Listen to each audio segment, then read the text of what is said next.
اگر آپ نے ویڈیو پر کلک کیا ہے تو ویڈیو کو پوری دیکھیں تاکہ آپ کے ساتھ بھی یہ فراڈ، یہ دھوکہ دہی نہ ہو، آپ محفوظ رہیں۔ السلام علیکم ورحمۃ اللہ وبرکاتہ۔ میرے عزیز بھائیوں اور بہنوں، آج کل فراڈ کے طریقے اتنے بڑھ گئے ہیں کہ لوگ اچھے خاصے نیک اور ایماندار انسانوں کا نام استعمال کر کے دوسروں کو دھوکہ دینے لگے ہیں۔ حقیقت میں ایک واقعہ ہوا کہ ایک شریف صاحب کا نام اور پروفائل فوٹو استعمال کر کے ایک جعلی آئی ڈی بنائی گئی۔ پھر وہاں سے کسی کو میسج کیا گیا کہ میں عمرہ کرنے آیا ہوں، کچھ پیسوں کی ضرورت ہے۔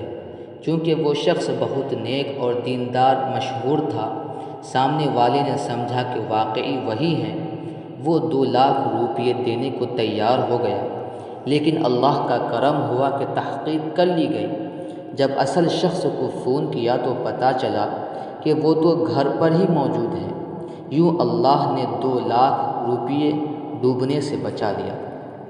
اسی طرح ایک اور فراڈ میں ایک صاحب کا نمبر ہیک کیا گیا اور ان کے نام سے گروپ میں فحش ویڈیوز، تصاویر بھیج دی گئی تاکہ ان کی عزت خراب ہو، ان کو بلیک میل کیا جائے اور پھر لوگ سمجھیں کہ وہی سب کچھ کر رہے ہیں۔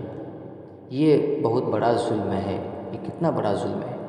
رسول اللہ صلی اللہ علیہ وسلم نے فرمایا، من غشنا فلیس منا، یعنی جو دھوکہ دے وہ ہم میں سے نہیں۔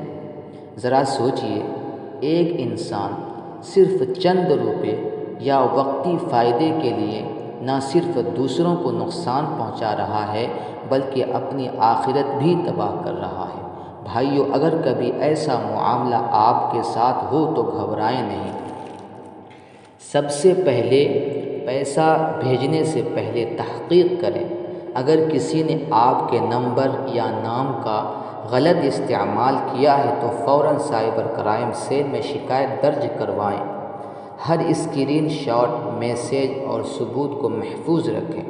قانون کے مطابق یہ سب فراڈ، جعل سازی اور ہیکنگ کے جرم میں آتا ہے اور اس پر سخت سزا ہو سکتی ہے۔